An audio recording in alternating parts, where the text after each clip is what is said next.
Class 12th की history के chapter 7 करने जा रहे हैं और ये इम्पीरियल कैपिटल ऑफ विजयनगर। ठीक है, सो हम विजयनगर करने जा रहे हैं, imperial capital of Vijayanagar.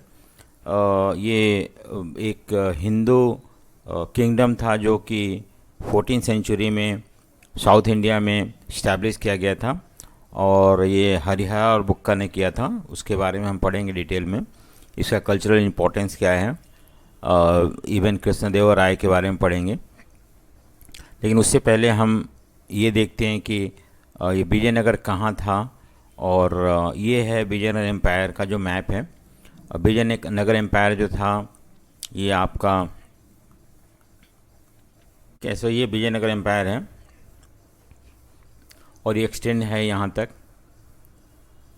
Almost पूरा साउथ इंडिया जो है विजयनगर एम्पायर के अंडर आता है। इसके जो नेबरिंग कुछ किंगडम थे जो कि दिल्ली सल्तनत था। दिल्ली सल्तनत में अहमदनगर, बीदर, गोलकुंडा और बरार, ये 4 स्टेट थे। और इधर हम देखते हैं गजपति रूलर का रूल था। यहाँ पे किसका था? गजपति रूलर ऑफ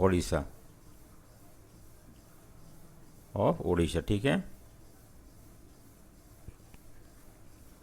तो इस तरह से ये इधर आपका अरेबियन सी है, ये बे ऑफ बंगाल है और नीचे इंडियन ओशन है।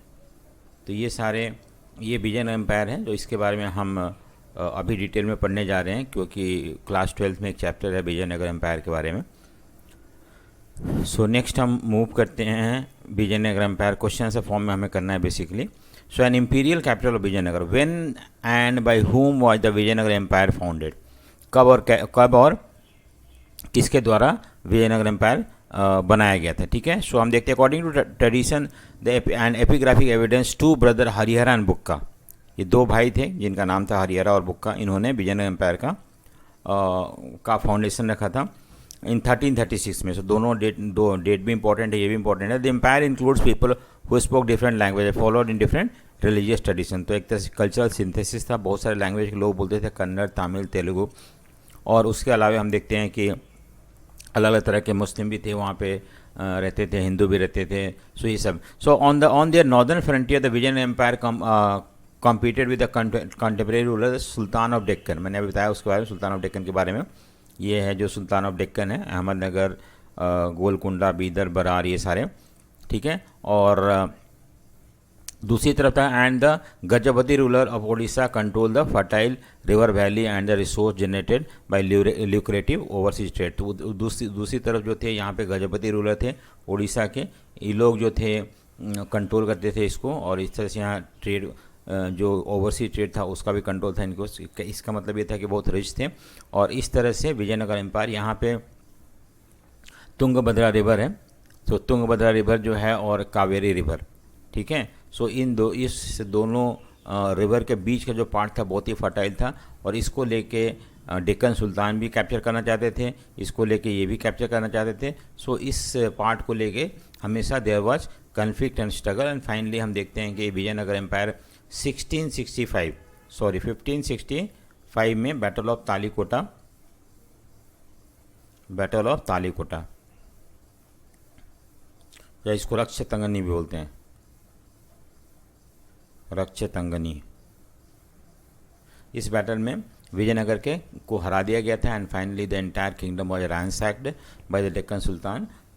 सो ठीक है, सो यही है यहाँ पे दे रखा है कि गजपति रूलर जो थे वो इस तरह से उनके साथ। So interaction between these state led to the sharing of ideas.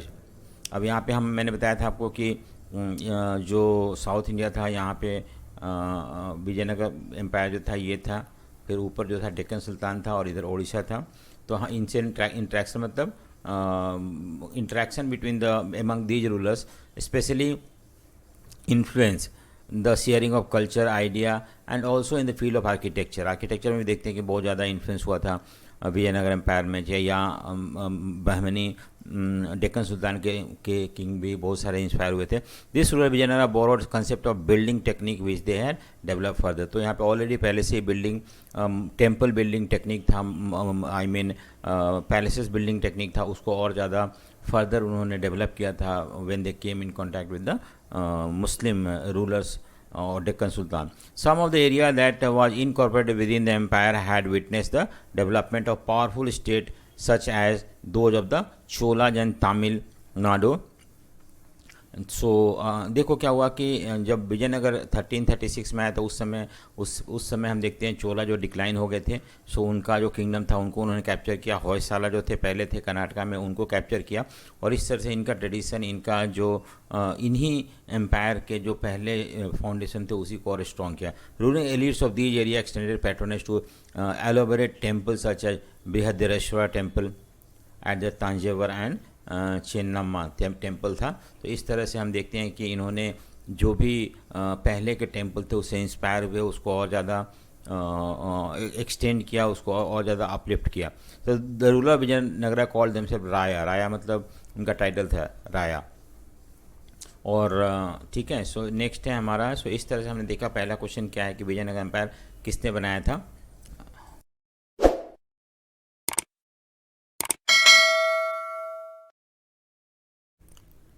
So now let us see the second question.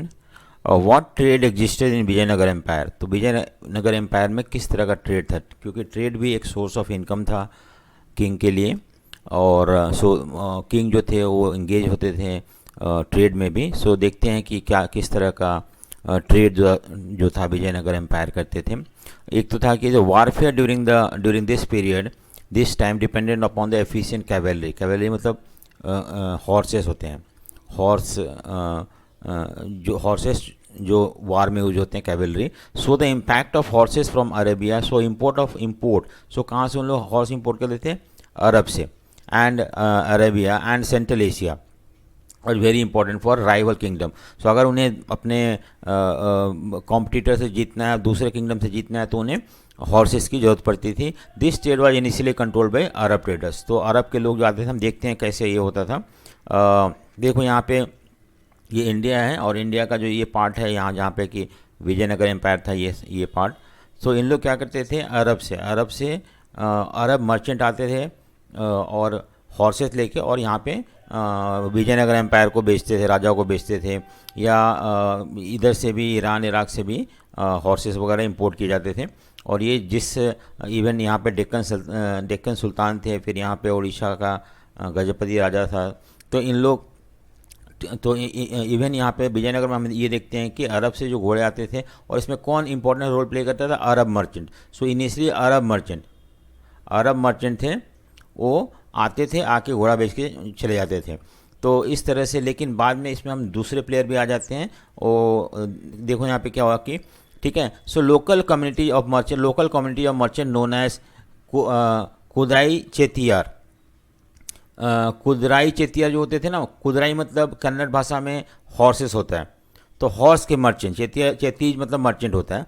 Also participated in these exchange from 1498। तो एक तो पहले थे कि अरब मर्चेंट थे, ठीक है। दूसरा जो थे लोकल मर्चेंट, जिसको हम कुदराई मतलब हॉर्स मर्चेंट, चेतीज मतलब मर्चेंट होता है, ये आ गए। और थर्ड हम देखते हैं कि अदर एक्टर, जैसे कि पोर्तुगीज आ गए। 1498 में वास्को डिगामा इंडिया में आया था और कैलिकट में आया था, और वहाँ से फिर हम देखते हैं कि बाकी सारे भी यूरोपियन आना शुरू कर देते हैं। So who arrived on the western coast of subcontinent. So इस तरह से 3 type of merchant, Arab merchant, दूसरा जो था लोकल मर्चेंट जिसको हम कुदराई चेतीज बोलते हैं, और थर्ड अरब मर्चेंट भी आना शुरू हो इस ट्रेड में लग गए थे। The Portuguese attempted to establish trading and military stations. So Portuguese India में आए तो उन्होंने क्या किया, बहुत सारे ट्रेडिंग स्टेशन खोले, जिसको and their superior technology, specially the use of musket क्या होता है। सो मस्कट, ये देखो यहाँ पे मस्कट के बारे में बताया हुआ है। ये मस्कट होता था जो कि इंडियन पहले यूज़ नहीं करते थे। सो ये मस्कट जनरली पोर्तुगीज यूज़ करते थे वार वगैरह में। तो ये उनको एक एडवांटेज देता था बाकी अपने दूसरे company, enable them to become important player in the tangle politics of the this period. Tangle politics मतलब क्या होता है कि यहाँ पे मैंने आपको शुरू में बताया था कि जो विजयनगर था, विजयनगर के साथ साथ यहाँ पे डेक्कन सुल्तान भी रहते थे, उन लोग थे, और गजपति रूलर थे। इन सब के बीच में जो वार कन्फ्लिक्ट होता था, उसमें भी पोर्तुगीज जो थे उन्होंने अपना ये इंटरफेयर करना शुरू कर दिया, और इस तरह से इनका भी रोल इन विजयनगर या आई मीन डेक्कन सुल्तान में इनका रोल भी इंपॉर्टेंट होने लगा. So Vijayanagara was also known for its market dealing with spices. और क्या क्या बेचते थे इन लोग? तो पहला तो था कि अरब मर्चेंट थे, उस हॉर्सेस को लेके फर्स्ट 3 पॉइंट है. फोर्थ पॉइंट है और भी कुछ उन लोग डील करते थे स्पाइसेस में. स्पाइसेस हो गया, टेक्सटाइल हो गया, प्रेसियस स्टोन हो गया, ये सब भी आइटम ऑफ एक्सपोर्ट था इंडिया से. Trade was regarded as a status symbol for such cities which boosted of a wealthy population. आमतौर पर जो लोग शहरों में रहते थे उन लोग ट्रेड करते थे, और ट्रेड करने की वजह से उनके पास बहुत ज़्यादा पैसा होता था. That demanded high value exotic good like stone and jewellery. ठीक है, तो इन लोगों का डिमांड भी ज़्यादा था, प्लस ये लोग ट्रेड भी करते थे. The revenue derive from the trade in turn contribute significantly to the prosperity of the state. तो ठीक है, सो ये रेवेन्यू भी एक तरह से जो आता था वो भी इंपॉर्टेंट था स्टेट के डेवलपमेंट के लिए. ट्रेस द नेक्स्ट क्वेश्चन है, trace the rise and decline of Vijayanagar empire. ठीक है, सो विजयनगर एम्पायर का कैसे शुरुआत हुआ and how did it come to an end, वो हम देखने हैं यहाँ पे. So this there were many claimants for the Vijayanagar empire like the member of ruling lineage as well as military commanders for Vijayanagara empire. So बहुत सारे लोग claim करते थे, बहुत सारे डायनेस्टी वहाँ पे रूल किए. उसके बाद हम देखते हैं कि मिलिट्री कमांडर, जिसको नायका बोलते हैं या महानायका बोलते हैं, इनके बारे में हम पढ़ेंगे. सो हम यहाँ पे ये दिया हुआ है कुछ एक्स्ट्रा इन्फॉर्मेशन कि Vijayanagara empire was ruled by 4 important dynasty. तो पहले संगमा डायनेस्टी था, देन सुलभा डायनेस्टी आया, then Tuluva and Aravidu. SSTA, Saluva, Sangama, Saluva, Tuluva and Aravidu. ठीक है, ये 4 डायनेस्टी रूल किए थे क्रोनोलॉजी में. तो इसको भी आपको देखना है एक बार. नेक्स्ट आप देखो कैसे हुआ, क्या हुआ था कि the first dynasty that is Sangma dynasty. कौन सा डायनेस्टी था? संगमा डायनेस्टी, जो रूल किया था वहाँ पे. Exercise control till 1488. सो 1336 में, 1336 से शुरू हुआ था and this dynasty continue till 1485. They were succeeded by the Sulabha dynasty. SST, Sulabha, Sangama, Sulabha, military commander who remain in power till 503 तक, ज़्यादा दिन तक नहीं थे, 18 ईयर्स तक थे. And they were replaced by Tuluva dynasty and finally Aravidu dynasty. और Tuluva dynasty बहुत इंपॉर्टेंट, क्योंकि कृष्णदेव राय जो थे ना, जो मोस्ट इंपॉर्टेंट रूलर थे विजयनगर एम्पायर के, वो इसी तुलभा डायनेस्टी से बिलोंग करते थे. सो ये भी आप एक बार लर्न करना है कि कौन सा डायनेस्टी से कृष्णदेव राय बिलोंग करते थे. ठीक है, सो अब देखो the rule of king Krishnadeva Raya. तो हमने पहले पढ़ रखा है संगमा डायनेस्टी, हरिहरा बुक्का के बारे में. हम जो दूसरा डायनेस्टी है, तीसरा तुलभा डायनेस्टी के बारे में पढ़ रहे हैं, जिसमें कि जो कृष्णदेव राय थे. ठीक है, Krishnadeva Raya rule was characterise by expansion and consolidation. देखो 2 इंपॉर्टेंट एस्पेक्ट था इसका. पहला तो एक्सपेंशन, कि अपने टेरिटरी को, जैसे कि मान लो कि इंडिया है तो उन्होंने सिर्फ जितना उनको एम्पायर मिला उसी में कंटेंट नहीं हुए, he try to expand it also. ठीक है, उसको बढ़ाने की कोशिश करते रहे, और जब बढ़ गया तो फिर उसको सही से रूल करने की उन्होंने उसको कंसोलिडेट किया. So he try to maintain peace and harmony with in the territory. This was the time when land between the Tungabhadra and Krishna river. आपको पता है कि 2 नदी है, एक है तुंगभद्रा और दूसरा कृष्णा रिवर है. ये कृष्णा रिवर है, ये तुंगभद्रा है, और इस बीच ये जो है ना, ये जो land between 2 river, that is called Doab. क्या बोलते हैं? दोआब बोलते हैं. ठीक है, और दोआब जो था ये इस दोआब को इन्होंने जनरली हम देखते हैं कि हर दोआब बहुत ही फर्टाइल लैंड है, क्योंकि लैंड बिटवीन 2 रिवर था. तो इधर डेक्कन सुल्तान भी इसको कैप्चर करना चाहते थे, गजपति भी कैप्चर करना चाहते थे, और ये लोग भी कैप्चर, विजयनगर के लोग भी कैप्चर करना चाहते थे.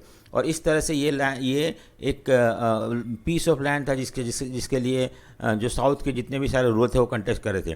ठीक है, सो वाज एक्वायर्ड. तो इन्होंने विजयनगर कृष्णदेवराय ने इस पार्ट को एक्वायर कर लिया था. ये एक बहुत बड़ा अचीवमेंट था. The ruler of Odisha were subdued. Even Odisha के रूलर को भी उन्होंने डिफीट किया था. And sultan of Bijapur was also defeat. So इस तरह से 3 डिफीट के साथ ही become very powerful, and also it was a great achievement for Krishnadevaraya at that time. ठीक है, सो ये पहले हम लिखेंगे कि कौन कौन से उनका एक्सपेंशन पॉलिसी था और उसमें क्या वो सक्सेसफुल हुए थे नहीं होते. सेकेंड पॉइंट है कि the kingdom flourished under condition of unparalleled peace. दूसरा पॉइंट है कि पीस और प्रॉस्पेरिटी था उनके समय. उनके समय क्या था? शांति था और तरक्की भी था, इकोनॉमिक डेवलपमेंट में था. He is credited with rebuilding some of the fine temples. उसके बाद उनका और एक अचीवमेंट क्या था कि उन्होंने बहुत सारे अच्छे अच्छे टेम्पल बनाए थे, और जो इम्प्रेसिव गोपुरम, गोपुरम मतलब होता है गेटवे, क्या होता है गेटवे, जो टेम्पल्स थे ना उसके गेटवे, जैसे मान लो कि अंदर टेम्पल छोटा सा होता है लेकिन उसका गेट जो था ना वो बहुत बड़ा होता था, सो वो गेटवे भी बनाते थे उन लोग, राजा बनाते थे, तो इन्होंने बहुत सारे ऐसे टेम्पल्स के गेटवे बनाए to many important South Indian temples, so that is also another achievement. Next है Krishnadevaraya founded suburb town Nagalapattanam, तो ये भी एक उन्होंने उनका अचीवमेंट है, उन्होंने एक सबर्ब मतलब होता है कि nearby Hampi he constructed a town that is called Nagalapatnam after his mother. Some of the most defeated description of Vijayanagar come from the his time or just after. तो ये भी था एक। नेक्स्ट है ही वॉज परफॉर्म्ड राइटर, और उसने उन्होंने कौन सा बुक लिखा था, अमुक्ता मालियन। अमुक्ता मालियन एक बुक था जो उन्होंने लिखा था, और ये स्टेट क्राफ्ट के, जैसे आपको पता है अर्थशास्त्र स्टेट क्राफ्ट के ऊपर है, हाउ टू एडमिनिस्टर टेरिटरी। सो और ये कौन से लैंग्वेज में, तेलुगु में लिखा गया था। इंपॉर्टेंट है कि Amuktamalyada in which language, T है, टी से तमिल होता है, तेलुगु भी होता है, सो तेलुगु में लिखा गया था, ठीक है। He was a lover of fine arts and trade flourish during his reign his region which increase state treasury, तो ट्रेड भी बहुत ज़्यादा अच्छा हो रहा था और इस वजह से खजाने में पैसा आ रहा था। Strain begin to show with in the empire followed by the death of Krishnadevaraya, और उनके मरने के बाद हम देखते हैं कि टेंशन शुरू हो जाता है एम्पायर के अंदर, और ये इनका डेथ कब होता है 1529 में। 1529 बहुत इंपॉर्टेंट है नॉर्थ इंडिया के लिए। आपको पता है 1526 में बैटल ऑफ प्लासी हुआ था, सॉरी बैटल ऑफ पानीपत हुआ था, जिसमें कि बाबर ने इब्राहिम लोदी को डिफीट किया था। डिफीट करने के बाद नॉर्थ इंडिया में हम देखते हैं कि उन्होंने अपना मुगल एम्पायर का इस्टेब्लिशमेंट किया था लाहौर वगैरह में, तो ये भी इंपॉर्टेंट है धीरे धीरे बाद में। लेकिन उस समय जब ऊपर बाबर रूल कर रहा था, उस समय साउथ इंडिया में हम देखते हैं कृष्णदेवराय रूल कर रहे थे। उसके बाद his successor were troubled by, यही चीज़ यहाँ लिखा हुआ है, क्लियर नहीं था। So successor were troubled by rebellious nayak and military chief. By 1542 control of the centre shifted to another ruling dynasty, Aravidu dynasty. So next dynasty जो था अरबिदु डायनेस्टी था, which remain in power till the 17th centuries, ठीक है। So ये था। अब देखते हैं कि during this period the military ambition of ruler of Vijayanagara and Deccan sultan resulted in shifting alignment, eventually this led to the alliance of sultanate against the sultanate. यहाँ पे हम डेक्कन सल्तनत की बात करते हैं, तो क्या हुआ कि कभी कभी मैंने बताया था ऊपर नॉर्थ में 5, नॉर्थ मतलब सेंट्रल इंडिया में स्पेशली, जैसे कि ठीक है, तो यहाँ पे डेक्कन सुल्तान का था, बीजापुर, गोलकुंडा, बरार, बीदर और अहमदनगर, ये 5 डेक्कन सुल्तान थे। तो कभी इन लोग इसको सपोर्ट करते थे, कभी ये इनको सपोर्ट करते थे, लेकिन लास्ट में हम देखते हैं कि इन लोग का अलायंस बन जाता है, और फाइनली वो जो डेक्कन सुल्तान का अलायंस था उन्होंने विजयनगर को डिफीट कर देते हैं, और डिफीट करने के बाद the entire area was sacked by them. So देखो क्या है, 1565 की बात है, जबकि रामा राय जो था वो चीफ मिनिस्टर था विजयनगर का, उसने एक आर्मी लेड किया, and finally in battle of Rakshatangani, जिसमें known as Talikota, battle of Talikota भी बोलते हैं, रक्षतंगनी बोलते हैं, where his forces were routed by the combined army of Bijapur, bag, BAG। याद रखना कौन से अलायंस था जिन्होंने मिल के विजयनगर को हराया था, एक तो गोलकुंडा, अहमदनगर और अहमदनगर और बीजापुर, BAG, सॉरी बैग। ये तीनों जो था तीनों जो आर्मी थे, इनके आर्मी मिलकर विजयनगर को हराया था, सैक द सिटीज, और इस तरह से विजयनगर ख़त्म हो जाता है, ठीक है। So the forces of the empire, अब क्या था ना कि वहाँ से उन लोग हम्पी से शिफ्ट हो गए और वहाँ पे दूसरी जगह जाकर रूल करने लगे। अरबिदु डायनेस्टी के जो रूलर थे, they shifted their capital to Penukonda, और इसी को चंद्रगिरी नियर तिरुपति है, वहाँ से रूल करना शुरू कर देते हैं। So although the army of sultans were responsible for the destroying the city of Vijayanagar, relation between the sultan and the rajas were not always hostile. मैंने बताया था ना, कभी जब ये कभी कृष्णदेवराय सपोर्ट करते थे बहमनी को, विजयनगर को, कभी किसी, कभी वो लोग इनको सपोर्ट करते थे। इस तरह से ये था, एक्सचेंज होता था उनको ठीक है, Krishnadevaraya always supported some claim to power in the sultan and took pride in title establishment of Yamuna establisher of Yamuna kingdom. ठीक है, so the sultan of Bijapur intervened in resolving succession dispute of Vijayanagar following the death of Vijayanagar empire. ठीक है, in fact the Vijayanagar kings were keen to ensure the stability of sultanate and vice versa. तो हम ये देखते हैं कि ऐसा नहीं था कि एक दूसरे को मदद भी करते थे इन लोग, बट फिर भी लास्ट में जो दिल्ली डेक्कन सल्तनत थे उन्होंने बीजापुर, ठीक है, बीजापुर और अहमदनगर और गोलकुंडा, इन तीनों ने मिलके हरा दिया था। It was the adventurous policy of Ramaraya, जिसकी वजह से हम देखते हैं कि विजयनगर ख़त्म हो जाता है। ठीक है, सो ये 8 पॉइंट्स है rise and fall of Vijayanagar empire. तो ये इंपॉर्टेंट क्वेश्चन है। अब देखो, मैंने अभी थोड़ी देर पहले बताया था कि अमर नायका सिस्टम या नायका सिस्टम, ये एक बहुत बड़ा, बहुत इम्पॉर्टेंट इनोवेशन था। एक नया सिस्टम इन्होंने लाया था, और ऐसा नहीं था कि ये इंडिया में नहीं था पहले, जनरली ये यूरोप में था, जो जिसको हम नाइट फ्यूडल लॉर्ड में हम देखते हैं। फ्यूडलिज्म में नाइट जो था वो इम्पोर्टेंट रोल प्ले करते थे। नाइट जो थे वो मिलिट्री कमांडर होते थे, और उनके पास आर्मी, उनके पास लैंड, सब कुछ होता था। देवर मिनी किंग इनफैक्ट। तो उसी तरह का जो सिस्टम, इक्ता सिस्टम नॉर्थ इंडिया में दिल्ली सल्तनत लेके आए थे, और उसी का हम देख सकते हैं कुछ चेंज्ड वर्जन था ये, और that is called amara Nykaa system. So इसके बारे में पढ़ते हैं, क्योंकि ये भी एक कारण था फॉल ऑफ विजयनगर एम्पायर। क्योंकि अमर नायका जो थे जैसे जैसे पावरफुल होते गए, और जब सेंट्रल पावर वीक होते गया विजयनगर में, तो इन लोगों ने अपना एक नया इंडिपेंडेंट टेरिटरी कार्व करके इंडिपेंडेंट डिक्लेयर कर लिया। So that is also led to weakness of the Vijayanagar empire. ठीक है, सो देखो इसके बारे में समझते हैं हम क्या है। The military chief of Vijayanagar empire who usually control fort, इनके पास किला होता था, हैड आर्म्ड सपोर्टर्स, इनके पास मिलिट्री होता था, आर्मी होता था। These chiefs often moved from one area to another area and in many cases were accompanied by pigeons looking for fertile land on which they settled. These chiefs were known as Nykaa. So military chief को नायका बोलते हैं, and they usually spoke Telugu और कन्नड़ा बोलते थे। ठीक है, so अब हम देखते हैं नायका कौन थे। नायका एक्चुअली मिलिट्री चीफ थे। इनके पास लैंड होता था, इनके पास फोर्ट होता था, इनके पास आर्म सपोर्टर्स होते थे, और जो मूव करते रहते थे, sometime they were made to move from one place to another place by the king. और इनको कभी भेज दिया जाता था कोई नया लैंड को कल्टिवेबल लैंड में कन्वर्ट करने के लिए, और उन पीजेंट्स वगैरह भी साथ में जाते थे उनके। ठीक है, so many nayaka submitted to the authority of king और Vijayanagar, but they often rebel. मैंने बताया था ना कि आमतौर पे इन लोग राजा के नीचे होते थे, राजा इनको अपॉइंट करता था, लेकिन कभी कभी ये पावरफुल हो जाते थे और किंग से ही रेबल कर जाते थे, उनसे विद्रोह कर जाते थे। Had to be subdued by military action, और फिर राजा को अपना आर्मी भेजना पड़ता था उनको सप्रेस करने के लिए। The Amar Nykaa system was a major political innovation of Vijayanagar empire. कुछ लोग बोलते हैं कि इन्होंने शुरू किया था, नया चीज़ था। It is likely that many feature of this system were derive from the iqta system of Delhi sultanate. मैंने बताया था इक्ता सिस्टम शुरू दिल्ली सल्तनत में किया गया था, और बहुत सारे फीचर जो इक्ता सिस्टम में था वो हम अमर नायका सिस्टम में भी देखते हैं।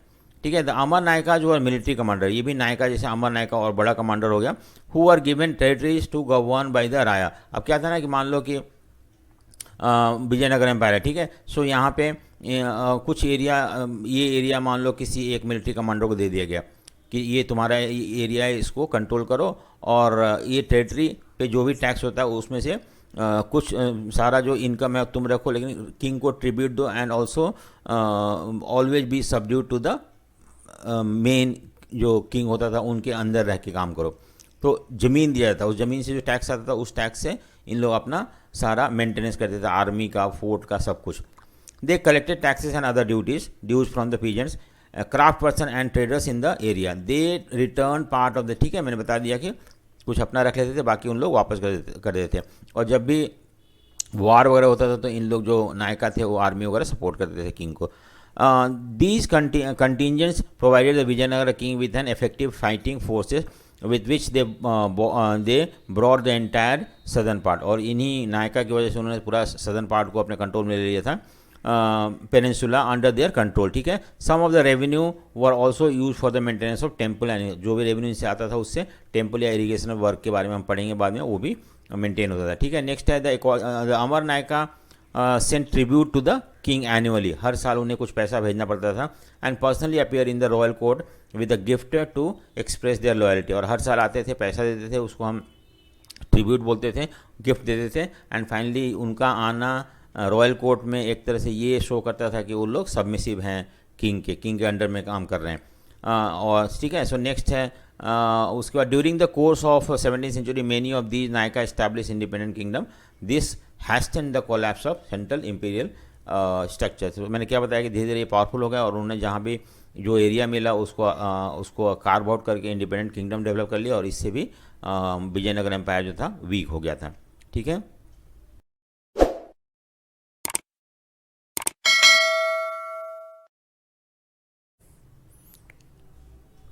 तो नेक्स्ट क्वेश्चन है, ठीक है, so how were the water requirement of Vijayanagar met, ठीक है। तो विजयनगर में वाटर का रिक्वायरमेंट कैसे मीट किया जाता था, क्योंकि ये एक ड्राइस्ट पार्ट ऑफ पेनिनसुला था, तो वहाँ पानी की कमी हो जाती थी, और ड्यूरिंग ऑफ सीजन तो उस समय वो कैसे पानी को मेंटेन करते थे, ठीक है। Sir Vijayanagar was characterise by the distinctive physical layout and building style.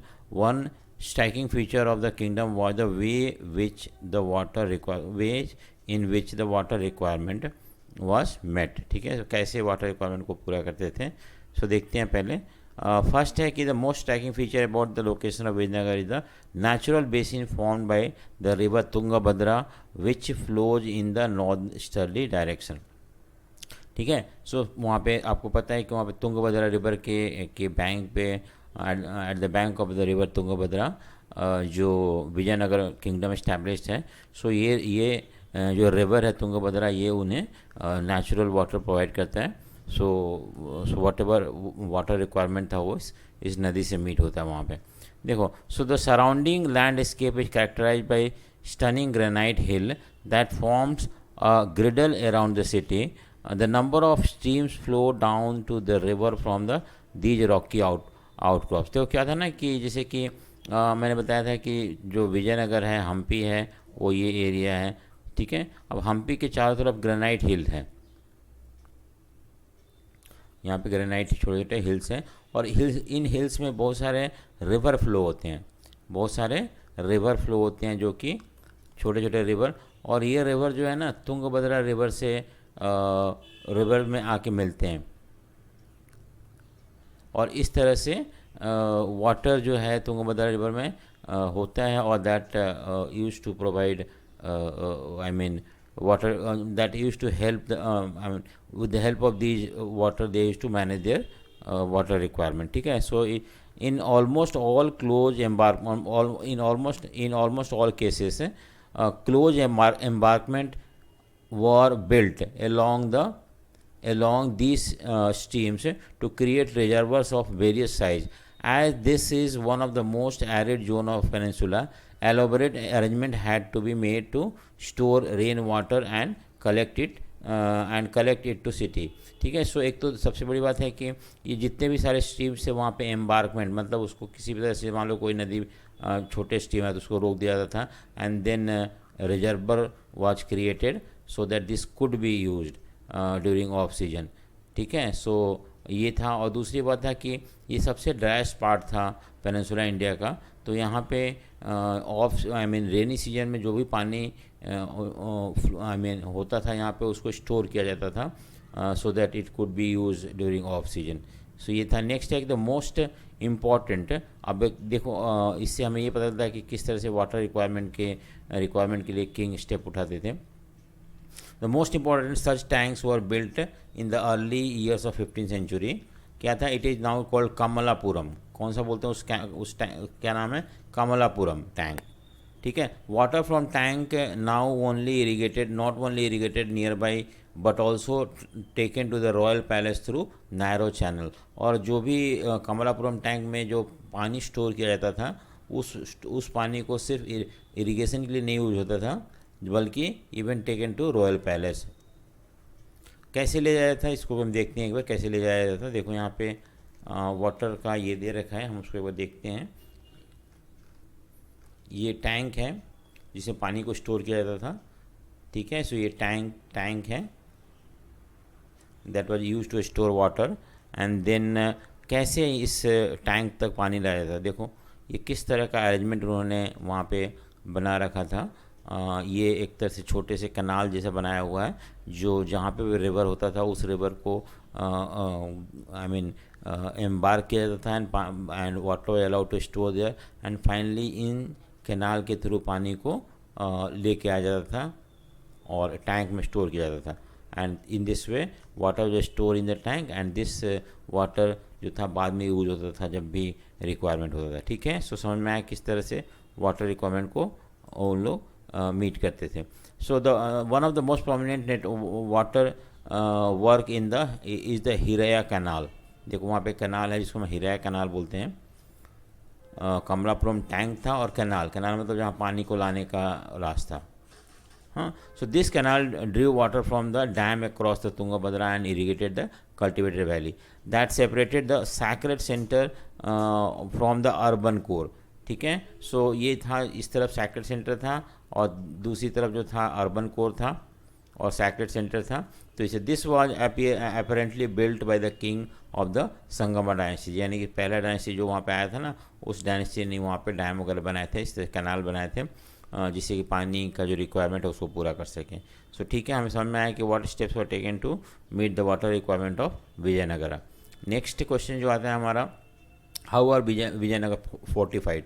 देखो एक बहुत इंपॉर्टेंट है वहाँ पे विजयनगर का फोर्टिफिकेशन। अब्दुल रजाक एक पर्शियन एम्बेसडर था जो कि कैलिकट आया था 15वीं सेंचुरी में, और वो बताता है कि हमें किस तरह का फोर्टिफिकेशन था, किलाबंदी था, किस तरह से किले उसको जो विजयनगर एम्पायर को घेरा जाता था। ठीक है, सो वो बोलता है कि 7 लाइन ऑफ फोर्टिफिकेशन था। ठीक है, देखो क्या है कि फिर was greatly impressed by the fortification and the mention 7 line of forts.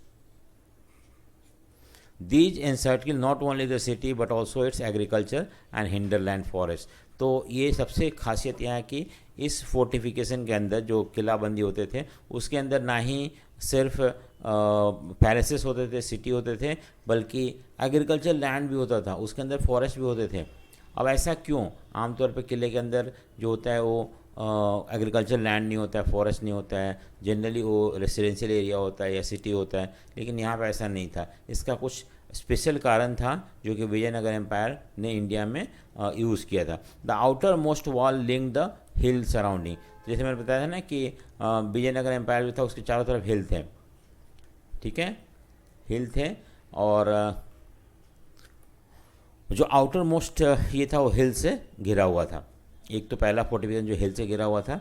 So in the city the massive masonry construction was slightly tapered no matter. अब देखो यहाँ पे कुछ लिखा हुआ है कि the outer most wall link to the hill surrounding the city the massive masonry construction. Masonry मतलब जो वो part of the fortification that was constructed, वो थोड़ा सा ऐसे होता था, टैपर, स्लाइटली टैपर, मतलब कि इस तरह से बनाते थे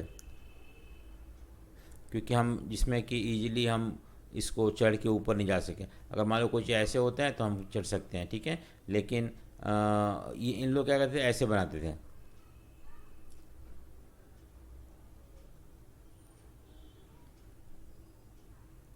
तो it is not possible to climb on such a tapered wall. ठीक है, यहाँ से हम गिर सकते हैं। तो इस तरह का वॉल वो बनाया करते थे। नो मोटर और सीमेंटिंग एजेंट वाज यूज। अब उन लोग सीमेंट वगैरह या मोटर यूज नहीं करते थे ब्रिक्स को ज्वाइन करने के लिए। ठीक है, so the stone bricks were wedged. So stone जो प्लेस किए जाते थे ना, वो ऐसे काटे जाते थे जिससे कि वो एक पे दूसरे पे फिट हो जाए, एंड देन बाहर से मड वगैरह इसमें लगा देते थे जिससे कि वो चिपका रहे वहीं पे। Place and inner portion of wall was earth packed of rubbles square और रेक्टेंगुलर बेस्टाइन प्रोजेक्टेड द। और ठीक है, सो हम जो आज वॉल वगैरह बनाते हैं या तो उसमें हम देखते हैं कि सीमेंट या मोटर यूज़ करते थे, या इवन मुगल आर्किटेक्चर में भी मोटर यूज़ किया गया।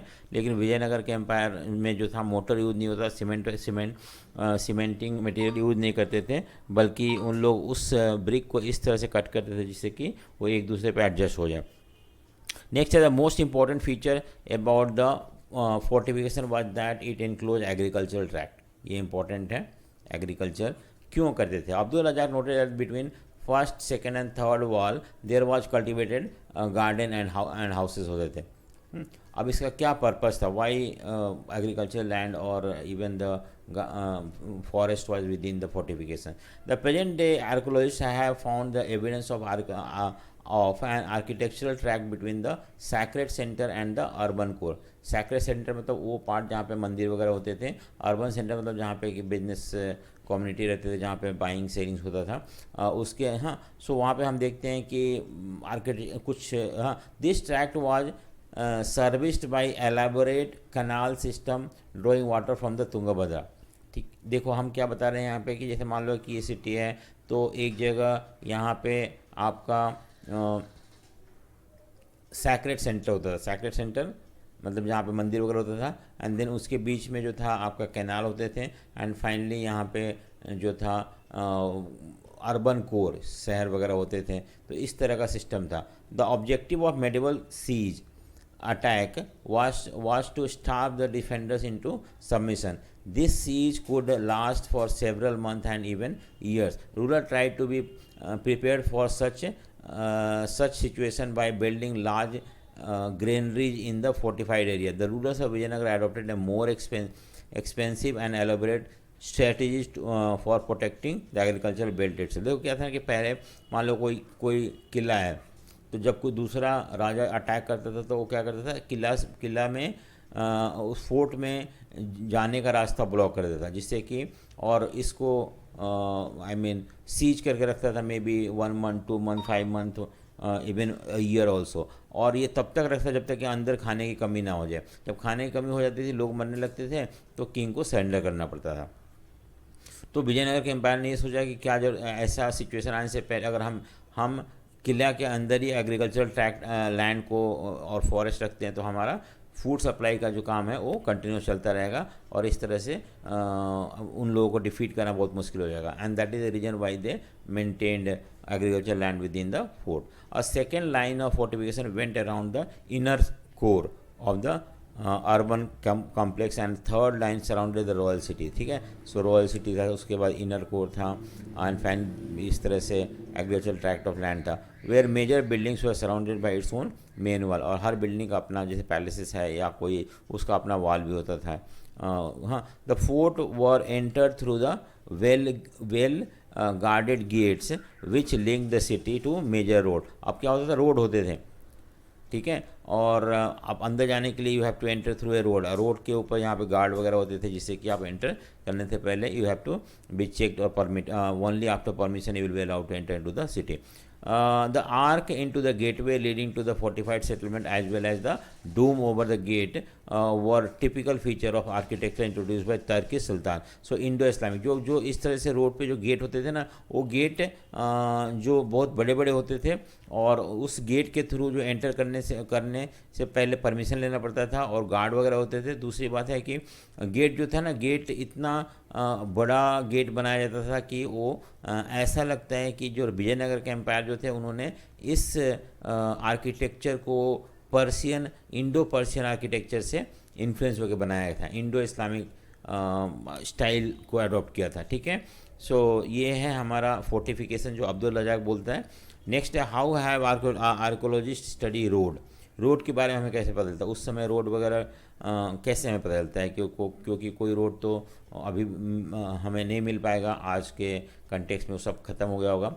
लेकिन आर्कोलॉजी ने उसको भी पहचानने के लिए कुछ अलग तरीका डेवलप किया है. Archaeologist have studied road with in the cities and these leading out from it. These have been identified by trading path through gateway as well as by the finds of the payment. जैसे मान लो ना कि आप ये city है और यहाँ पे गेट है, तो ऑब्वियसली गेट्स के थ्रू तो रोड तो होगा ही. तो इस तरह से उन्होंने आइडेंटिफाई करने की कोशिश की कि हर गेट के पास जो है रोड होगा, और उस रोड को उन्होंने आइडेंटिफाई करने की कोशिश करी. या रोड के किनारे जो पेवमेंट होंगे, पेवमेंट थोड़ा जो फुटपाथ होते हैं, उसको उन्होंने स्टडी किया, क्योंकि रोड तो ख़त्म हो गया होगा, लेकिन पेवमेंट जो कि एडेड कंस्ट्रक्शन है वो अभी भी पाया गया होगा, तो उसके through they try to understand और try to study roads. Road generally wound around through the valley avoiding rocky terrain. ठीक है, आमतौर पे जो रोड जो थे ना, जैसे मान लो कि ये पहाड़ है और इधर भी पहाड़ है, तो पहाड़ों पे रोड नहीं बनाते थे बल्कि उन वैलीज में बनाते थे. हाँ, सो रॉकी टेरेन को अवॉइड करते थे. And generally it was made in the valley, मतलब दो पहाड़ों के बीच में जो एरिया होता था उस एरिया में they used to construct. Some of the most important road extended from the temple gateway and were line way bazaar. तो जहाँ पे मंदिर वगैरह होते थे ना, तो मंदिर का गेट होता था और गेट के पास से यहाँ पे रोड होता था और इसके सामने सामने हम देखते हैं बाजार होता था, मार्केट हुआ करता था. तो ये था रोडवे के बारे में कि कैसे हिस्टोरियंस ने they try to find out roadway. Direct evidence of roadway has not been found but indirectly they try to find out. Explain the urban core of the Vijayanagar empire. What impression do we get about the lines of ordinary people in the city. So urban core मतलब जो Vijayanagar empire. So urban core मतलब होता है वो area जहाँ पे कि शहर, ठीक है, बेसिकली जहाँ मर्चेंट वगैरह रहते थे. तो कैसे हम उनके बारे में पता चलता है या ऑर्डिनरी लोगों के बारे में कैसे पता चलता है. So moving along the road leading to the urban core there is a relatively little archaeological evidence of the houses of ordinary people. अब देखो, जैसे मान लो कि हम गेटवे से अंदर जाते हैं, जो कि वो road that lead to urban core. ठीक है, अर्बन कोर. तो यहाँ पे क्या होता था कि हाउसेस वगैरह हमें नहीं मिले हुए हैं. ठीक है, evidence of house of ordinary people, क्योंकि ऑर्डिनरी पीपल का हाउसेज जो होते हैं मिट्टी के बने होते हैं, वो टूट के ख़त्म हो गए होंगे. Archaeologist have found Chinese porcelain in some area including the north eastern corner of the urban core. लेकिन अर्बन कोर में कुछ चाइनीज़ पोर्सिलीन या बर्तन मिले हुए हैं हमें, चीनी मिट्टी के. और and suggest that these area में have been occupied by rich traders. क्योंकि चीनी मिट्टी के जो बर्तन होते थे वो कॉस्टली होते थे उस समय, रेयर ऑब्जेक्ट होते थे, और जहाँ पे ये मिला हुआ वहाँ पे रिच लोग रहते होंगे. इससे हमें ये पता चलता है, क्योंकि आम लोग तो इस तरह का बर्तन यूज़ नहीं करेंगे. तो जनरली दो मर्चेंट और जो रिच क्लास के लोग थे वो ऐसे बर्तन यूज़ करते होंगे. ठीक है, सो इससे हमें ये पता चलता है कि वहाँ रिच क्लास के लोग रहते हैं. This was also a Muslim residential quarter. Tomb and mosque located here have architectural resemblance with that of the mandapa found in the temple of Hampi. देखो, कुछ एरिया में मॉस्क मिला हुआ है. मॉस्क मतलब मुस्लिम्स का मस्जिद होता है या जो इस तरह से मकबरा टाइप का मिला हुआ है. तो इससे हमें क्या पता चलता है कि उस एरिया में मुस्लिम ज़्यादा रहते होंगे. और दूसरी बात है कि जो उनके मंडपा जो होते थे, उनके जो आर्किटेक्चरल डिज़ाइन थे वो हम्पी के टेम्पल से मिलते जुलते हैं. सो हम ये बोल सकते हैं कि जो मुस्लिम थे वहाँ पर जिन्होंने जो भी आर्किटेक्चर डेवलप किया वो they must have been influence by the Hindu architecture in those areas.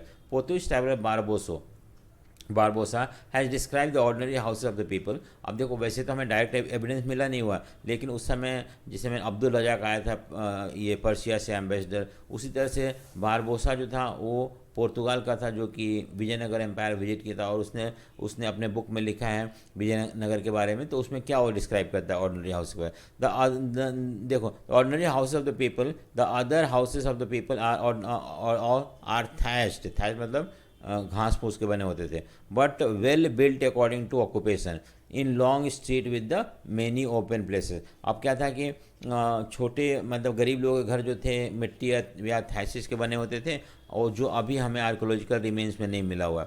और दूसरी बात ये बताता है कि लोगों का जो घर होते थे उनके ऑक्यूपेशन के ऊपर डिपेंड करते थे, किस तरह का ऑक्यूपेशन में वो इंगेज करते, उसके हिसाब से वो अपना घर बनाया करते थे. मान लो कि जो लोग मिट्टी वगैरह का काम करते थे तो मिट्टी के घर बनाते थे, लकड़ी का काम करते थे लकड़ी के घर बनाते होंगे, या जो रिच लोग होंगे उनके घर जो थे ईंट पत्थरों के बनते होंगे. तो इस तरह से ऑक्यूपेशन के बेसिस पे घर बनाए थे. ये बारबोसा बोलता है.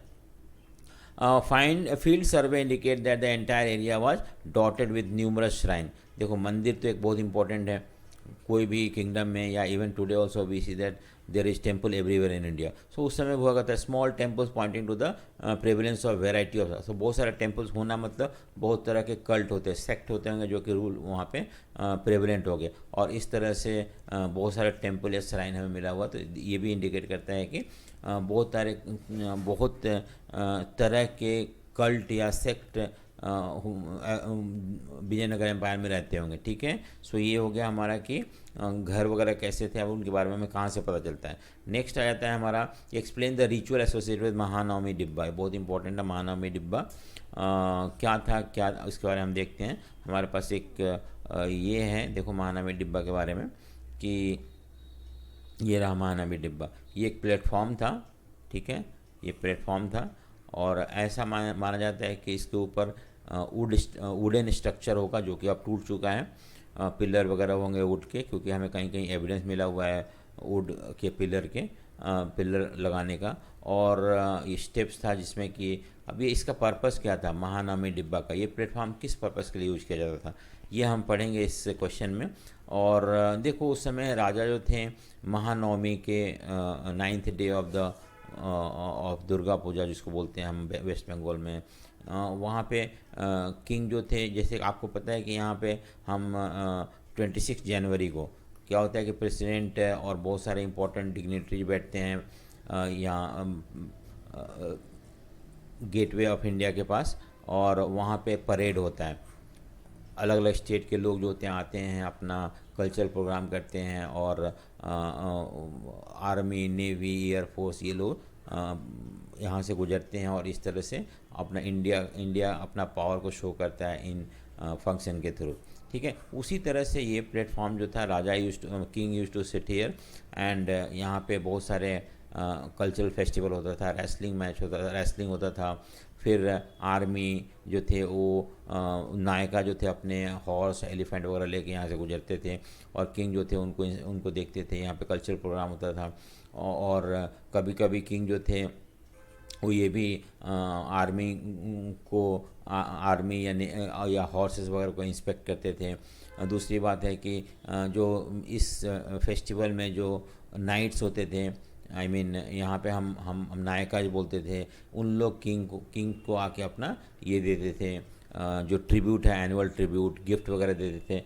इस तरह से ये एक फेस्टिविटी या एक फेस्टिवल शो करता है उस समय का। सो देखते हैं हम इसको क्या लिखा हुआ है कि महानवमी डिब्बा क्या था, ठीक है। सो महानवमी डिब्बा is a massive platform raising from the base of about 1100 square feet, ठीक है, through a height of 40 feet. तो हाइट जो था 40 फीट का था, और ये जो एरिया था उस पर वो 1100 स्क्वायर फीट का था, ठीक है। So there is a evidence that it supported a wooden structure. कुछ बोलते हैं कि इसके ऊपर लकड़ी का स्ट्रक्चर था, मे बी ये सब होंगे, कुछ पिलर्स वगैरह होंगे, वुडन स्ट्रक्चर था। The base of the platform is covered with the relief carving. और जब हम इसके बेस पे देखते हैं तो यहाँ पे बहुत सारे कार्विंग है, इस तरफ भी कार्विंग है, पीछे की तरफ भी सब कार्विंग है, ठीक है। कार्विंग मतलब स्टोन पे इनग्रेव किया हुआ है। Ritual associated with the structure probably coincide with the Mahanavami. Mahanavami मैंने बताया ना कि 9th day of the Hindu festival.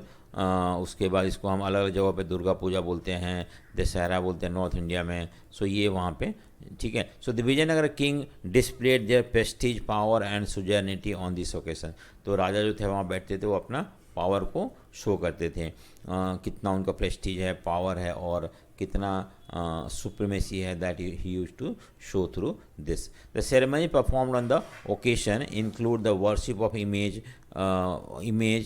ठीक है, वर्शिप ऑफ स्टेट हॉर्सेस, जो आइडल थे, मूर्ति वगैरह पूजा होती थी, सेक्रीफाइस ऑफ बफेलो का भी सेक्रीफाइस होता है, and the procession of caparisoned horses, elephant and chariots and soldiers as well as rituals, ये सब चीज़, ठीक है, before the king and the guest by the chief nayaka and the gift by the chief nayakas and subordinate kings mark the occasion. तो मैंने क्या बताया कि ये ओकेशन में क्या होता था कि वहाँ पे बहुत सारे हॉर्सेस वगैरह सेक्रीफाइस होते थे, आइडल वर्शिप होता था, उसके बाद बफेलो का भी सेक्रीफाइस होता था, डांसेस होते थे, प्रोसेसन निकाले जाते थे, और फिर नायका जो थे या चीफ नायका जो थे या सबऑर्डिनेट ऑफिसर थे, उन लोग राजा को आके अपना लॉयल्टी शो करते थे, गिफ्ट देते थे, और इस तरह से उन लोग मैनेज करते थे।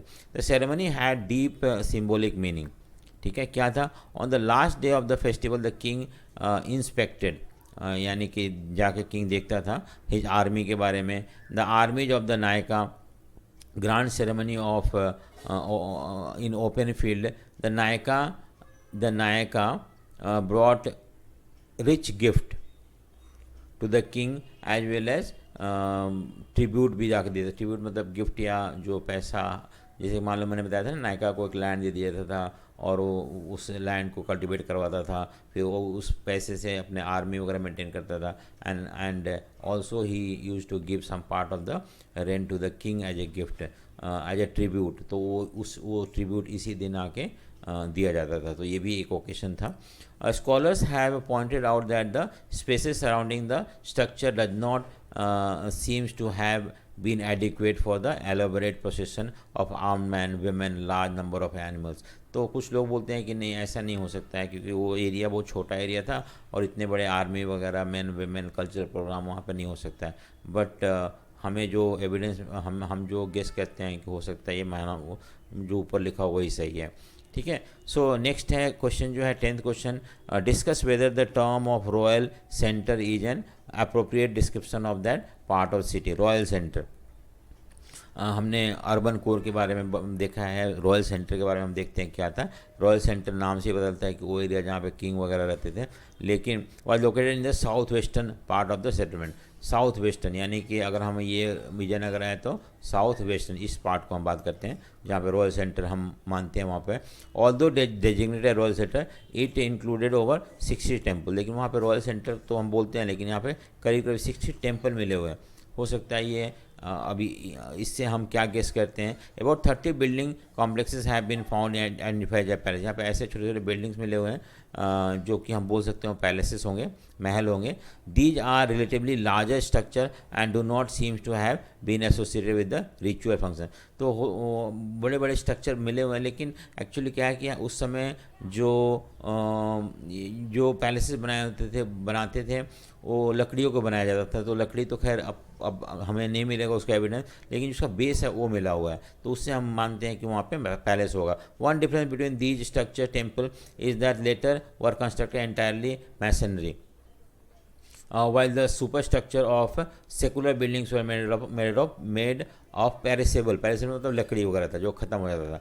आमतौर पर टेम्पल जो थे वो ब्रिक्स के बनाए थे। तो टेम्पल तो वहाँ पे अभी भी प्रिजर्व है, उसका जो रिमेन है अभी भी मिला हुआ। लेकिन जो सेकुलर बिल्डिंग थे, सेकुलर बिल्डिंग मतलब जो राजा के महल वगैरह हो गए, ये सब चीज़ ऐसे मटेरियल से बनाए जाते थे जो कि कुछ सालों में टूट जाएंगे, और इसकी वजह से वो सारे अभी मिले हुए नहीं है उसका एविडेंस।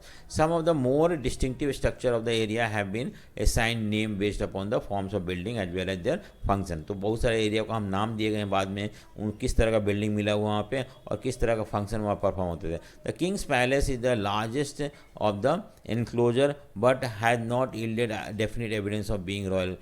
सो सबसे बड़ा जो घेरा था उसको हम बोलते हैं किंग का पैलेस होगा, लेकिन वहाँ पे किंग का कोई भी ऐसा बिल्डिंग नहीं मिला हुआ जिसको कि हम ये प्रूव कर सके कि हम वहाँ पर पैलेसेस वगैरह होंगे। It has to most important platform जो था, एक तो ऑडियंस हॉल और दूसरा जो था महानवमी डिब्बा। ऑडियंस हॉल में जहाँ पे राजा बैठ के सुनता था लोगों की ग्रीवांसेस को, प्रॉब्लम को, और महानवमी डिब्बा के बारे में मैंने पहले बता रखा है। ठीक है। सो अब देखते हैं हम क्या है। The entire complex is surrounded by a double wall with a street running between them. तो पूरा डबल वॉल से कवर है, इसलिए हम बोल सकते हैं रॉयल पैलेस होगा, इतना सिक्योरिटी और इतना। The audience hall is a high platform जहाँ पे किंग जो थे वो बैठते थे और लोगों के प्रॉब्लम को सॉल्व करते थे या सुनते थे।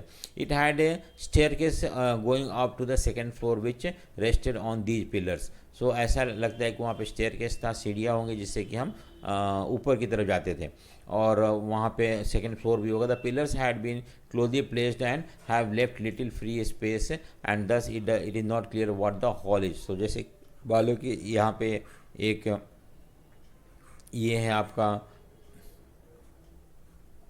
ठीक है। सो यहाँ पे स्टेप्स बने हुए हैं ऊपर चढ़ने के लिए, और ऐसा माना जाता है कि ऊपर भी जाने के लिए यहाँ पे पिलर्स के लिए जगह थे।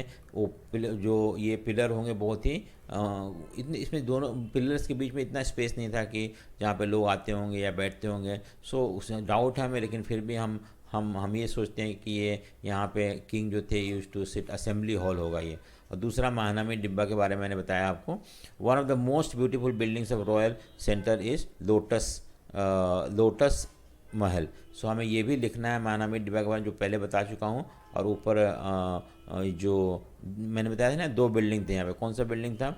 एक तो जो था ऑडियंस हॉल, जो कि अभी मैंने बताया, और महानमी डिब्बा के बारे में ऑलरेडी एक्सप्लेन किया हुआ, तो यहाँ एक्सप्लेन नहीं किया हुआ है। सो आप पहले वाला सेक्शन को रेफर कर सकते हो। नेक्स्ट 5th पॉइंट है इसका, वन सबसे ब्यूटीफुल बिल्डिंग जो था लोटस महल था रॉयल पैलेस में। While the name of the certainly romantic the historians are not quite sure what the building was use for. Mackenzie जो कि एक्सप्लोर किया था इस एरिया को, हम्पी को, उसने क्या सजेस्ट करता है कि it may have been council chamber और place where king made their advisor. तो लोटस महल मैकेंजी बोलते हैं कि ऐसा जगह हो जहाँ पे कि जो किंग थे वो अपने एडवाइजरों से बात करते थे, मिलते थे। ठीक है। So while most temples were located in the sacred centre, there were several in the royal centre as well. तो आमतौर पे बहुत से ज़्यादा टेम्पल जो है सैक्रेड मतलब वो सेंटर में है, जहाँ पे बहुत सारे मंदिर हैं, लेकिन कुछ बहुत सारे मंदिर जो यहाँ भी पाए गए हैं रॉयल सेंटर में भी। One of the most spectacular was king known as Hazara Rama temple. ये एक टेम्पल जो रॉयल सेंटर में पाया गया। This were probably meant to use, अब ऐसा माना जाता है कि राजा जाते होंगे यहाँ विजिट करते होंगे, ये उनके लिए स्पेशल मंदिर होगा जहाँ सिर्फ राजा ही जाया करते होंगे, और आम लोगों के लिए ये ओपन नहीं होगा। यहाँ पे बहुत सारे सीन्स वगैरह लिखे हुए हैं जो रामायण वगैरह के, और ठीक है। So from the analysis above point out that the royal centre is not appropriate to describe this part of the ceremony. हो सकता है ना भी हो, बट अभी तक हम उसको रॉयल सेंटर, जब तक एविडेंस नहीं आता तब तक हम इसको रॉयल सेंटर ही मानते हैं। नेक्स्ट है, what was the significance of temple building in Vijayanagar empire. या साउथ इंडिया में क्या सिग्निफिकेंस थी? टेम्पल क्या सिर्फ टेम्पल था या और भी कुछ था? टेम्पल देखो आज भी है, पहले भी था, लेकिन आज जो टेम्पल का फंक्शन जो है सिर्फ बहुत श्रिंक हो गया है। बट पहले टेम्पल का फंक्शन जो था बहुत ही वाइब्रेंट था और बहुत ज़्यादा पर्पस के लिए टेम्पल यूज किया जाता था। According to local tradition the rocky northern part of the city on the bank of Tungabhadra shelter the monkey kingdom of Vali. देखो ऐसा वहाँ पे लोग कहते हैं, या ऐसा परंपरा है कि जो विजयनगर के जो नॉर्दर्न एंड था इस समय, इसमें कुछ छोटे छोटे पहाड़ थे इस पार्ट में, और यहाँ पे ऐसा मान्यता है कि वाली और सुग्रीव जो मॉन्की किंगडम था, हम रामायण में देखे हैं, वो वहाँ पे एग्जिस्ट करता था। और ठीक है, सजेस्ट दैट और ट्रेडिशन कुछ, तो ये वहीं पे उसी के किनारे ये विजयनगर एम्पायर सेटअप हुआ होगा। एक और ट्रेडिशन है, वो ट्रेडिशन ये सजेस्ट करता है कि पंपा देवी जो थे वहाँ की लोकल मदर गॉडेस थी, उन्होंने तपस्या किया था उस हिल में, इसी हिल में, और विरूपाक्षा से मैरी करने के लिए, कि तपस्या कहता है hill, in order to marry Virupaksha the guardian deity of the kingdom. And ये विरूपाक्षा जो एक तरह के शिवा का एक रूप है, तो पंपा देवी, एंड उसी के नाम पे वहाँ पे पंपा देवी विरूपाक्षा टेम्पल बनाया गया। To this day this message is celebrated annually. ये जो मैरिज है ना, और उस वीरबक्षा और पंपा देवी का शादी हुआ था, उस मैरिज को आज भी लोग वहाँ सेलिब्रेट करते हैं। Among these hills are found Jaina temple भी है, जो कि प्री विजयनगर एम्पायर पीरियड का है। The area was associated with several sacred tradition. ठीक है, सो ये टेम्पल्स का कुछ ये बताया हुआ है कि हमने क्वेश्चन ये था कि temple building in Vijayanagar empire क्या क्या इंपॉर्टेंस था। तो हमने तो ये बताया कि 2 ट्रेडिशन थे, एक तो बाली सुग्रीव का जो वो गुफा था या वहाँ पे पहाड़ था जिसमें कि वो लोग रहते थे, और दूसरा पंपा देवी जो कि वहाँ के लोकल गॉडेस थी, उन्होंने फाइनेंस किया था उस एरिया में, और उनका मेन पर्पस था फाइनेंस करने का कि विरूपाक्षा शादी करने के लिए, और उस शादी को हर साल आज भी मनाया जाता है। The temple building in this region had a long history going back to the dynasty such as Pallava. आपको पता है चालुक्य, होयसाला, चोला, ये रूलर साउथ इंडिया में पहले थे। ठीक है, अगर हम मैप देखते हैं तो हमें ये पता चलता है कि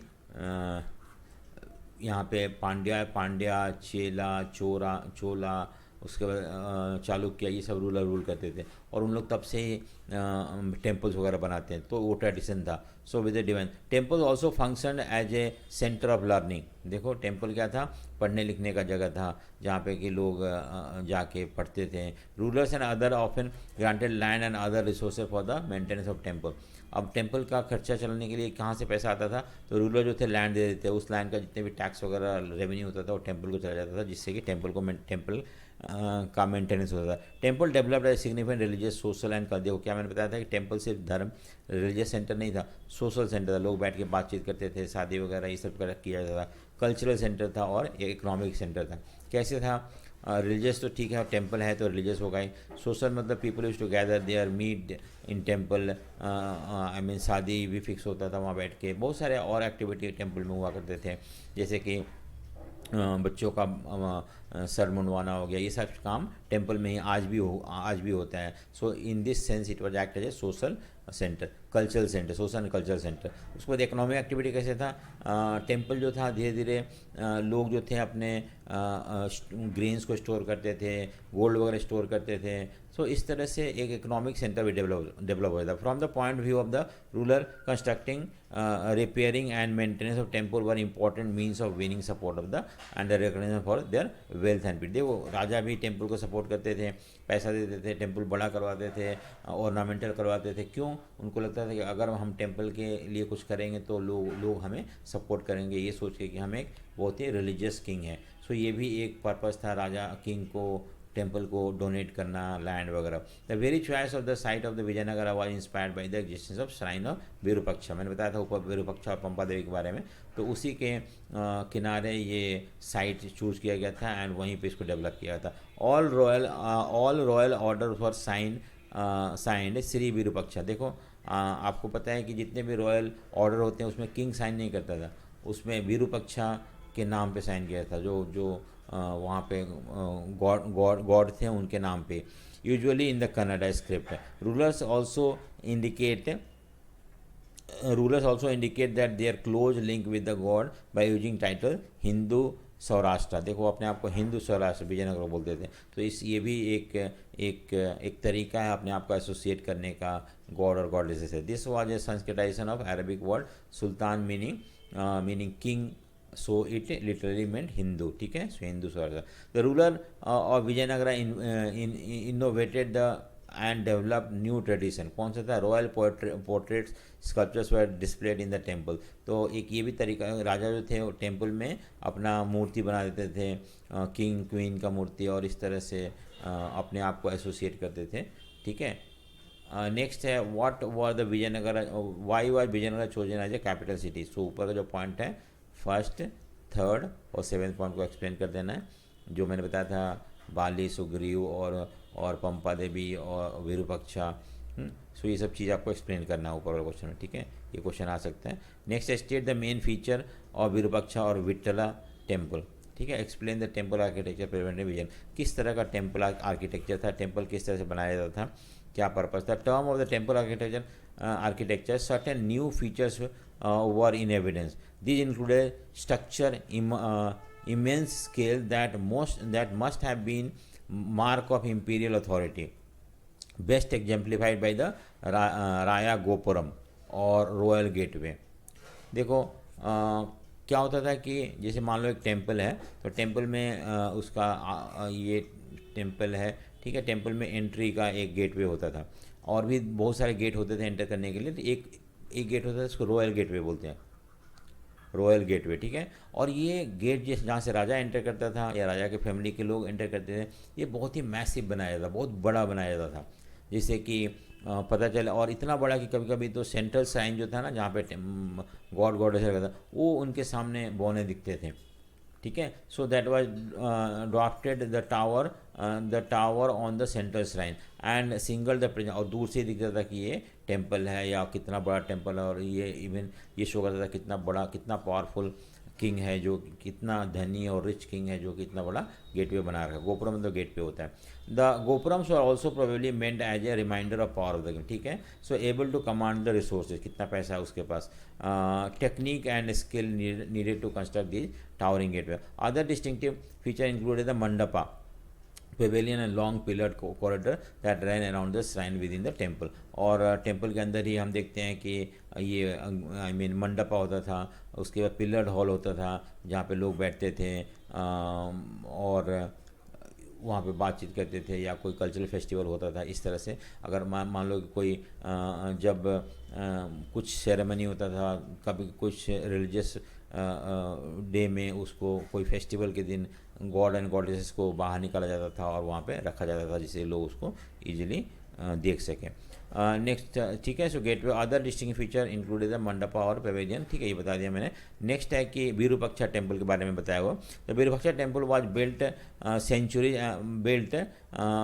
centuries and some of the earliest shrine dated to the 9th-10th। So पहले ही बना हुआ, ऐसा नहीं कि ये नया है, विजयनगर के समय बना हुआ था। विजयनगर तो खैर 14th सेंचुरी में बनाया इस्टेब्लिश किया गया था, 9th-10th सेंचुरी में था, बहुत सारे विरूपाक्षा टेम्पल बनाया गया था। It was substantially enlarge with the establishment of Vijayanagara. लेकिन जब विरूपाक्षा टेम्पल पहले ही बना दिया गया था, 9th-10th सेंचुरी में हमें उसका एविडेंस मिलता है, लेकिन विजयनगर के समय इसको और बड़ा और एनलार्ज किया गया था।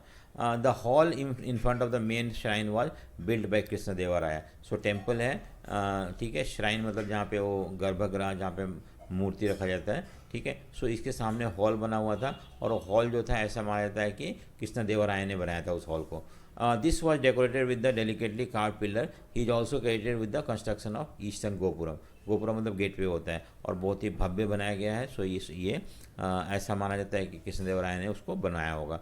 नेक्स्ट है, these addition meant that the central shrine came to occupy relatively smaller part. मैंने बताया ना कि आस पड़ोस जो गोपुरम था, गेटवे था या पिलर्ड हॉल होते थे, वो इतना बड़ा बना दिया गया था कि उनके सामने सेंट्रल श्राइन जो था वो छोटा पड़ गया। सेंट्रल श्राइन तो जहाँ पे आइडल रखा जाता, मूर्ति रखा जाता था भगवान की। The hall in the temple was use for variety of purpose. Some were spaced in which the image of god was placed to worship witness special program of music. तो कभी कभी मंदिर में अलग म्यूजिक का प्रोग्राम होता था, dance होता था, ड्रामा होता था, तो उस समय भगवान को गर्भगृह से बाहर निकाल के असेंबली हॉल में रखा जाता था, पिलर्ड हॉल में रखा जाता था जहाँ पे कि वो बैठ के ये सारे देखते थे। Other were use to for celebrated marriage होता था वहाँ पे, डाइटी मतलब भगवान का शादी कराया जाता था भगवान, ठीक है। Yet another were meant for deities to swing. कुछ झूले लगे होते थे जहाँ पे कि भगवान को बैठा के झूलाया जाता था। तो ये सारे ओकेजन के लिए जो था आई मीन टेम्पल यूज किया जाता था, ठीक है। नेक्स्ट टेम्पल है विठला टेम्पल जो था। So the principal deity of Vitthala, ठीक है, was a form of Vishnu. ये विष्णु के एक फॉर्म थे विठला, जो कि महाराष्ट्र में वर्शिप किए जाते थे। The introduction of worship of deity in Karnataka, ये शो कर रहा है कि जो ये था कि हाँ, Karnataka is an indication of way in which the rulers of Vijayanagara due the different tradition to create a imperial culture. तो उन्होंने अलग अलग जगहों से रिलीजियस ट्रेडिशन को अडॉप्ट किया और अपने यहाँ इंट्रोड्यूस किया, जैसे कि ये विठला टेम्पल जो है विठल गॉड के बारे में है। This temple too has a several hall and unique shrine designated as a chariot. वहाँ पे रथ है, वो हम स्टोन से कटा हुआ बना हुआ। Chariot street extended from the temple gopuram to a straight line. These streets में बहुत सारे बाजार वगैरह होते थे जहाँ पे मर्चेंट अपना दुकान खोल रखे और सामान बेचते। Some of the most spectacular gopuram were built in by local nayaka. Local nayaka मतलब वो भी बहुत पावरफुल होते हैं, उनका पैसा होता है, तो वो भी बहुत सारे मंदिरों के गोपुरम गेटवे बना रखे हैं। और wealth of information is available on Vijayanagara empire. How was it produce. आपको बहुत सारे हमें नॉलेज है विजयनगर के बारे में, लेकिन ये कैसे बनाया गया, क्या इसका कैसे, कितना डिफ़िकल्ट था इसको। सो हम इसको पढ़ेंगे, अभी देखते हैं क्या है इसके अंदर। सो नेक्स्ट है आंसर है इसका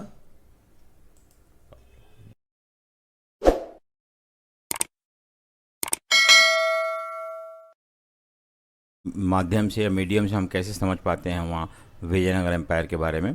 सो बिल्डिंग दैट सर्वाइव टेल अस।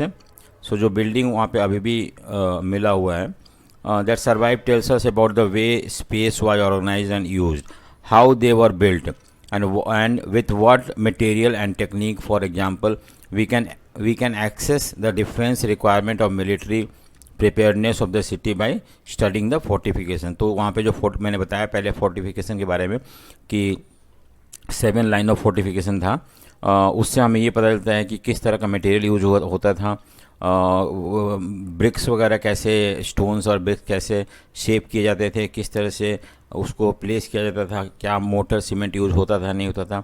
हमने देखा है कि दे नेवर यूज मोटर और cement for making the wall. ठीक है, तो ये सब चीज़ हमें उससे पता चलता है।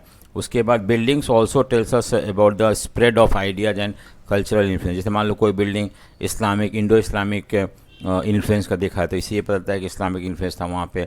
अगर हमें ये देखते हैं कि तो ये भी एक कल्चरल इन्फ्लुएंस देखा जाता है जब हम कंपेयर करते हैं बिल्डिंग ऑफ अदर प्लेसेस और वहाँ के बिल्डिंग से, किस तरह से विजयनगर के बिल्डिंग जो है बाकी सारे स्टाइल ऑफ आर्किटेक्चर से, स्कल्पचर से इन्फ्लुएंस हुआ था।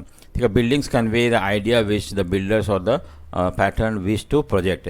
दे are often they were often stuffed with symbols which are product of their cultural context। जैसे कि हमने बताया था कि जो रामायण की स्टोरियाँ वॉल, मंदिर के वॉल पे बनाया जाता था।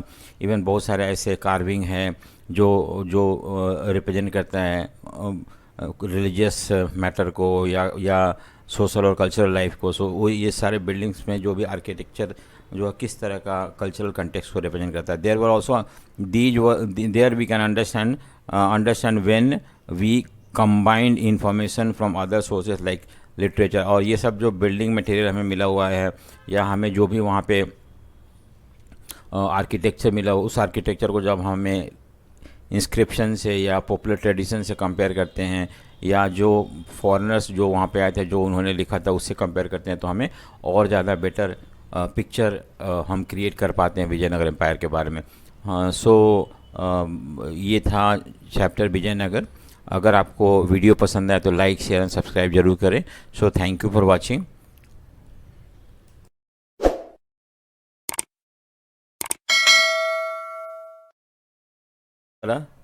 How was it provided. ठीक है, सो हम देखते हैं कैसे हमें विजयनगर के बारे में पता चलता है।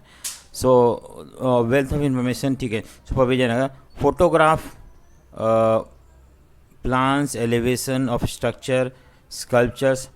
After initial survey, Colin Mackenzie एक ब्रिटिश ऑफिसर था, एम्प्लॉय था ईस्ट इंडिया कंपनी का। उसे इंटरेस्ट था आर्कियोलॉजी में, तो उसने वहाँ जाके कुछ पता करने की कोशिश करी। उसने फ़ोटोग्राफ लिया बहुत सारे एरिया को।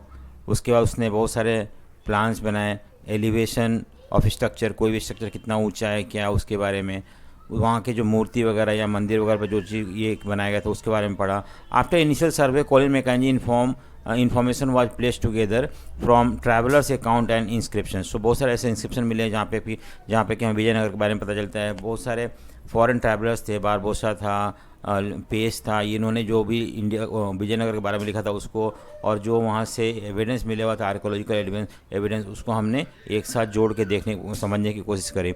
दो the 20th century, the site was preserved by the Archaeological Survey of India and the Karnataka Government of Archaeology and Museum। आज ये जो है हमारे यहाँ इंडिपेंडेंस के बाद archaeological department of survey of India वो प्रिजर्व करता है इस हम्पी को। डिपार्टमेंट ऑफ आर्कियोलॉजी, म्यूजियम वगैरह ये सब है कर्नाटका के, वो सारे उसके देख रेख में है। In 1976 Hampi was recognized as a site of national importance. 1976 में इसको हम नेशनल इंपॉर्टेंस का साइट डिक्लेयर किया गया। In the early 1980 on an important project was launch to document the material remains at Vijayanagara in detail through extensive and intensive survey using variety of recording technique. तो हमने वहाँ का जो भी कुछ मिला हुआ है हमें आर्कियोलॉजिकल एविडेंस, उसको हमने रिकॉर्ड किया, सर्वे किया और इस तरह से उसको प्रिजर्व करके रखा है। Over nearly 20 years dozen of scholars from all over the world worked on compile the preserve information. जो भी इन्फॉर्मेशन मिला उसको कंपाइल करके प्रिजर्व करने की कोशिश करी गई, और इसमें सिर्फ इंडिया के नहीं बल्कि बाहर के भी हिस्टोरियंस पार्टिसिपेट करे थे। One part of this exercise was mapping. तो कैसे उसका मैप किया गया, मैप बनाया गया। जैसे मान लो ये एरिया है, ठीक है, तो उसका मैप लिया गया, मैपिंग किया गया। जैसे इंडिया का बॉर्डर है, जैसे इंडिया का इधर मान लो कि केरला है, तमिलनाडु, ये मैपिंग के थ्रू बनाया हुआ। उसी तरह से उस विजयनगर के साइट को मैप किया था। First step was to divide the entire area into set of 25 square. तो हमने पहले क्या किया, इसको स्क्वायर में बांट दिया, ठीक है, 25 स्क्वायर्स में, और फिर उसके तो इस तरह से मैपिंग करने में स्क्वायर में डिवाइड कर दिया। Each designated as a letter ABC, जैसे मान लो A हो गया, B हो गया, C D, इस तरह से हमने उसको ये कर दिया, नेमिंग कर दिया। उसके बाद फर्दर सब divided into a smaller square, फिर हमने मान लो E है, ये E है, तो E को और हमने छोटे छोटे पार्ट में बांट दिया, ठीक है। So further smaller, each of these smaller squares are further divided, फिर हमने एक ये ले लिया, इसको और ज़्यादा हमने डिवाइड किया, ठीक है। सो इस तरह से हमने हर एक एरिया विजयनगर का पार्ट को हमने डिटेल में स्टडी किया। This detail survey have been extremely pain striking and have recovered and documented traces of thousands of structure. इस तरह से हमने हर एक स्क्वायर में, छोटे छोटे स्क्वायर में हमने बहुत सारे स्ट्रक्चर को ढूंढने की कोशिश करी। फ्रॉम टाइनी श्राइन, छोटे छोटे टेम्पल से लेके रेसिडेंस ऑफ एलोबरेट टेम्पल, बड़े बड़े रेसिडेंस ऑफ बचा हुआ टेम्पल्स वगैरह बड़े बड़े, उसके भी they have also led to the recovery of trace of road. इससे हमें क्या पता चला, रोड के बारे में, बाजार के बारे में पता चला, पाथ के बारे में पता चला, टेम्पल्स के बारे में पता चला, छोटे टेम्पल श्राइन्स के बारे में पता चला। इस तरह से हमें बहुत कुछ पता चला इस तरह के स्टडी से। Later have also located through the finds of pillar basis of the platform. बहुत सारे ऐसे प्लेटफॉर्म थे, जैसे मैंने बताया था महानवी डिब्बा था, उसके ऊपर बहुत सारे पिलर थे, उसको भी हमने इसमें फाइंड आउट करने की कोशिश करी। John M. Fritz, George Michell and MS Nagaraja Rao, who worked for years at the site, wrote, in our study of these monuments in Vijayanagara, we have imagined the whole series of vanished wooden elements, column, bracket, beams, ceiling, overhanging caves and towns decorated with paintings. So हमने क्या हुआ कि हम इस search में हमें बहुत सारे ऐसे वुडन स्ट्रक्चर थे जो कि अब ख़त्म हो गए हैं, वो सब चीज़ के बारे में हमें समझना चाहिए, और तब हम we need to develop the history or structure of Vijayanagara. Although wooden structures are lost and only stone structures survive, the description left by travelers allow us to reconstruct some aspect of vibrant life. लेकिन चलो वो जो wooden structure था वो तो collapse हो गया है, लेकिन जो स्टोन स्ट्रक्चर था अभी भी ये सर्वाइव कर रहा है। और जो विजयनगर में फॉरेनर्स जो आए थे, वो उन्होंने जो अकाउंट छोड़ा है विजयनगर का, वो हमें हेल्प करता है कंस्ट्रक्ट करने के लिए, ठीक है। सो इस तरह से हमने देखा